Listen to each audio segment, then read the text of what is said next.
Hi everyone, Dr. Frunkey here with a knife discussion video. This is a little bit different than some of the other videos I've done on my channel so far. This is not just about one specific knife, but rather about all knives and sort of the things that I think about, and maybe some of you think about, when you're buying a knife and if you decide you want to keep it. Now these rules kind of apply to all material possessions in a certain way, but I'm going to sort of discuss this sort of topic in terms of knives and how it might apply to us. So let me work a little video magic here and bring up my talking points. So here we go, guys. Here are some reasons to keep a knife. Number one, it's got to function right. You're buying a knife so that you can get a knife. It needs to be able to cut. It doesn't have to necessarily be made out of carbon fiber and high-end steel like this Maximet Mule here. But it just has to work. You need a knife that will just cut for you. This knife is a piece of junk. It doesn't cut. It doesn't do much of anything anymore. It scrapes against the frame. I still have this in my collection for a different reason, and we'll get to that. But I think at the very least a knife needs to function. If it doesn't function, why would you keep it? Another discussion point here, a knife needs to be easy to maintain and sharpen, and it would be nice if there was a reliable production history and a warranty to back it up. One of the great things about zero tolerance knives is that they come from Kai USA and Zero Tolerance. Their warranty system is well known to be one of the best. If something breaks or if your screw gets stripped out or something, they will ship you a new one, from what I understand. They make a solid product. They make a high volume of product, and you know that their reliability is there and their production scale is there. This knife may be a bad example of reliably maintaining, but it is an open pillar construction, so I am able to get in there and clean it pretty well. Otherwise, some air and water does the trick for the rest of it. One of the greatest knives ever right here, I think. Some other knives, like this Wee knife, just came from China. I'm not really sure what the Wee knife's warranty is like. Not really sure what their presence or penetrance into the U.S. market is right now. But, they've got a nice little product here, and I think it's worth checking out. But not so sure about the reliability or the production and warranty there. So another reason that someone might need to keep a knife is for very specific cutting tasks or specific environments. This is a little skinner that I have. It's got a little cutter right here. It is specifically meant for cleaning carcasses. I've used this hunting before. It's a nice little knife, but it's not something that I would use in an EDC package. It's not something that I use regularly at all. It's something that I still have because it serves a very specific function, and no other knife is going to better it at that function. None of these knives will do better at cleaning a carcass than this knife right here, so I keep this. Some other people might need things like H1 steel for working near saltwater, so Spyderco has a lot of knives with that. Speaking of Spyderco, as you'll notice from a lot of my videos, brand loyalty is also a reason to keep knives. If you love Spyderco, you want to grab all of them, you want to support their business, you want them to make money so that they can keep making knives, so you do that. You buy their knives, you buy all of their knives, you keep buying their knives, you buy their most expensive knives, you buy their least expensive knives.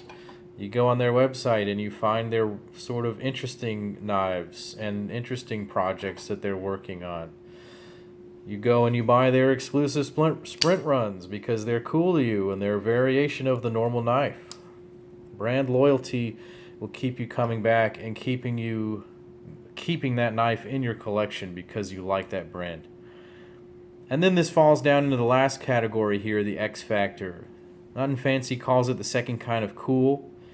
This is sort of the personal zone here, where these decisions are specific to a person. So you have a knife that functions. You have a knife that you can maintain. You have a knife that conforms to the cutting tasks that you need, and it's from a brand that you like. Now, that's not just enough to keep something. You know, I love Spyderco. I love titanium. This is easy to clean and take apart and maintain. But there was something about it that I didn't like enough to keep it. One of those things is the materials used. So I was hoping for true carbon fiber on that.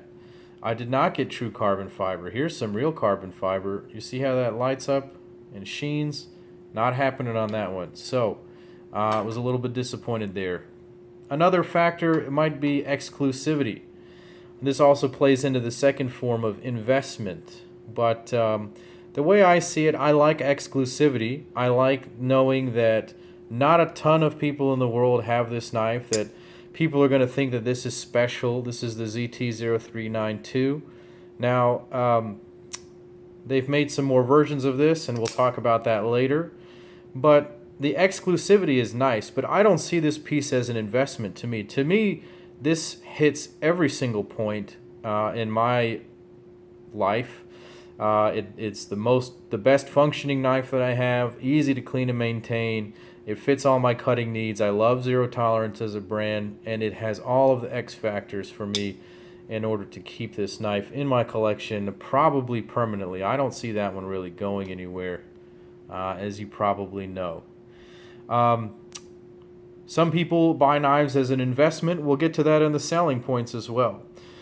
Another factor in keeping a knife around might be sentimental value. You know, this knife right here, the CRKT M16, it's not really special compared to some of the other knives I have. It functions as sort of my big knife, but it holds some sentimental value to me because it reminds me of an old friend, and it was my first sort of modern production knife that I bought for myself. After I had, for a long time, only had this knife. Another knife that remains in my collection for strictly sentimental values. This is a CRKT Ryan. You're not going to see a review on this guy. Not a whole lot positive to say here, except for the fact that it's still around after maybe close to 20 years. This thing is really a piece of junk. It scrapes on the frame. It's off-center. The blade never was sharp to begin with, and it's certainly not now. But this was the first pocket knife that I ever had that was a legitimate knife outside of a Victorinox or Swiss Army knife or something small that I had as a very young kid. So that sticks around for that very reason. Another reason to keep it is it just fits. Some knives are weird. Some knives you just say, you know, a lot of people aren't going to like it, but I like it a lot because, man, oh man, that fits me. That they get what I'm looking for in a knife sometimes. This Wee knife fits some of that for me. I wanted a smaller, lighter knife. I wanted a frame lock flipper. And I wanted to try one of these new Chinese knives. You know, with the advent of Riyadh knives, Reich knife, Wee knives, Stedemann, there are quite a few of these knife companies that are coming out of China that are really awesome. It would be cool of you to check out their products. I can recommend this Wee knife here, 605i. I did a review on this already. You can check that out on my channel. But for me, it just kind of fits, and that's kind of cool. So that's why that has stayed in my collection so far. Now, let me switch over with a little more camera magic, and we can discuss the cons, reasons to sell or get rid of a knife. So here we are, reasons to sell or get rid of a knife. So number one, obviously, if it's non-functioning crap, you need to get rid of it. So I really think that if I had bought this knife today, I would have brought it back to the store. I would have returned it to the online distributor. I would have sent an email to CRKT expressing my dismay at the quality control going on here. I know that CRKT has come a long way in the many years since this knife was produced, and they now make a very high quality product. I don't have a lot of them, but I certainly still have this guy up here, and it is leaps and bounds beyond where this Ryan was so many years ago. You know, I liken that scenario to the Nick Shabazz Z Hunter. I borrowed his paper description technique. Now I'm borrowing his example of the Z Hunter as a terrible knife. If it's a terrible thing, just get rid of it. You can throw it away. But just like the Z Hunter had sentimental value to him, like my crappy knife, sometimes they stick around even though they're terrible. So another reason to get rid of a knife might be complex maintenance beyond your ability. Some knives come very difficult to maintain. You know, if it's a closed off back, you want to be able to get in there and clean easily. Some knives come with proprietary hardware. This Wee knife came with some proprietary hardware, which you can see here. It's really nice stuff. It's really heavy duty. It works. But the key thing here is that Wee Knives was kind enough to include a tool to open up this proprietary hardware, to take it apart, to disassemble your knife. And so that was really considerate of them to do that. But if it doesn't come with a tool, if you can't get in there and clean it, if all it's going to do is gunk up and it's going to get ruined, you know, maybe that's a reason to get rid of it. Maybe you need to send it to a guy that has the tool for that, who has a passion for that line of knives, and he'll take better care of it. He or she, excuse me. Number 3, time to sell. Notice that S right there is a $sign. There are some knives that if you were to sell them at the right time, you could turn a profit. When these Nirvanas first came out, there was a limited supply on the market. They were kind of trickling into dealers, and some of the dudes and ladies who picked these up sort of first production or first run ended up flipping them on the secondary market for double the price that they had paid for them, and I think that there were some people that paid for that. And that is completely fine and reasonable. I think that at the right moment, I would do the same thing myself. But I think that there comes a limit. I have a policy more of I want people to enjoy a knife and get it for a reasonable price. I'm not trying to gouge people. If you can turn a profit, you can turn a profit. And sometimes that falls into the 4th category. Encourage another knife collector.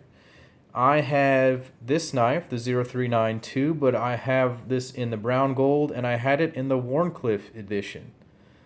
The Wharncliffe edition was really nice, but I preferred carrying this one for various reasons. I had a friend of mine reach out to me and say he was extremely interested in purchasing the Wharncliffe edition, and I sold it to him. Nico, I hope you enjoy that knife. It's going to be great. I just sent that knife to Nick Shabazz to review, so watch out for that video in a couple of weeks. That should be an exciting video to watch. But what I'm doing there, I lowered the price. I was selling it on eBay for a $100 profit, and I lowered the price so that my friend could expand his knife collection and enjoy this habit that we have. And I've done that for people who are not close friends of mine too. Just sold it at a better price than what I had advertised before, simply to help them in their habit. And then there's the Y factor. If there's going to be an X factor, there's going to be a Y factor. So what are the Y factors? So if everything is ticked off in your box for keeping a knife, you're loyal to the brand, it's got a solid warranty and production history, it's made of all the things that you want it to be made out of, if it's beautiful, if it does all the cutting tasks that you need, even fits some of the other sort of X factor things that you want. It fits your hand perfectly and other things like that. Why would you get rid of it? Well, sometimes the materials that you think you want are not the materials that you really want. So I thought that I really wanted this red carbon fiber. After having it for a long time, it was not really, the knife that I wanted. I decided that I would rather have something else. Similarly, I picked up this Native 5. I described in the review that I did on this knife that the FRN handles are very sturdy, which they are. but at the end of the day, I very strongly prefer the feel of a titanium frame lock of an all-metal knife, even if the weight adds to that. Now, there are, of course, exceptions to that. I love my Paramilitary 2 in carbon fiber. I just think that carbon fiber is just awesome, and in a world beyond sort of the plastics out there in terms of the material science behind it. Sometimes you get a knife and you expect it to be a limited edition, and it will never be produced again. Sometimes that is not true. Okay, so both of these knives are examples of that. So the 0392 was released in the stonewash titanium and stonewash blade initially. They didn't really, to my knowledge, tell everyone that there were going to be tons and tons of these things, and if they did, they didn't really indicate how many of them there would be. So there have been about 4 or 5 of them now. I think 5. Yeah, 5 of them. Including the Warncliffe, which I mentioned earlier. So some people who thought they were keeping an exclusive knife suddenly realized that it wasn't so exclusive, and so that kind of hurt their feelings a little bit. Same thing here. There was a blue carbon fiber domino, and then all of a sudden there was a red one. And so the people who thought they had a limited edition investment in a blue carbon fiber domino, suddenly there's a new kid on the block, and my old knife is not what I thought it was. So maybe it's time to just get rid of it because it's not worth what you thought it was. And then sometimes there are legal issues. I'm not exactly going to get away with walking around with this guy in my pocket at any given moment. This is like a 9-inch blade on this K-Bar Tanto here. Ridiculously huge knife. This one was bought for home defense and mostly comedic value, just because it's insane. But also because it's a K-Bar and it's an American-made knife, but it's crazy. I'm not going to get away with walking around with that at work. My work has very specific restrictions if you're going to carry a knife, what the size of that knife is. In some states, you're not allowed to have automatic knives, so you shouldn't be carrying around a knife then. You shouldn't buy it. It's going to be worthless. You're going to keep it in your house and just flick it around and you can't use it. Another reason to get rid of a knife is that there are personal reasons behind it. Sometimes you have a knife that reminds you of a specific time or place or circumstance, and you'd rather not think about that. This is one of those knives for me. I'm going to leave that circumstance alone, but the story is that if it makes you think about unpleasant things, don't keep it around. There are other knives out there. And then the last but not least reason might be I never really loved it. You know, I'm going to say that about this Wii knife right now, but the verdict is still out. I haven't had this knife for a very long time. I've had it for maybe a week now, a little over, and it has grown on me. I was initially very skeptical about it, but I am extremely impressed with the build quality, the fit, and the finish of the materials.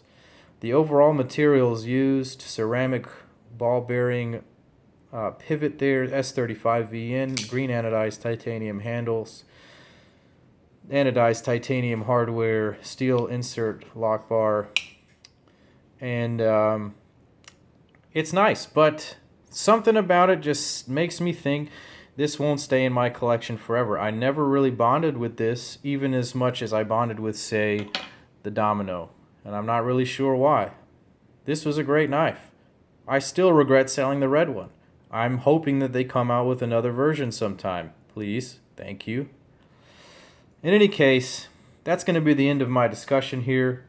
I hope you guys enjoyed this video. I'm going to try to keep making more videos like this. I'd like to become part of this knife community out there, talk to some of these guys that make these videos. I enjoy knives. I enjoy a lot of things about this community, and if you enjoy my videos and what I have to say, click like or subscribe, share these videos with your friends, and come back and check out the Dr. Frunkey channel. Thanks guys, take care.